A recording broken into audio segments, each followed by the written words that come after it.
ওই পঞ্চ পাণ্ডবদের মৃত্যু সংবাদে গোটা ভারতবর্ষে এবার অগ্নিগর্ভ হয়ে ফেটে পড়বে।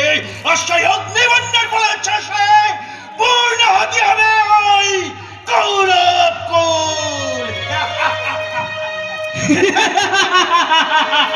কে? আমায় আমায় চিনতে পারছো না?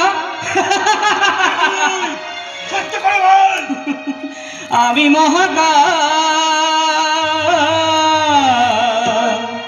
আমি মহাকাল, আমি যে মহাকাল,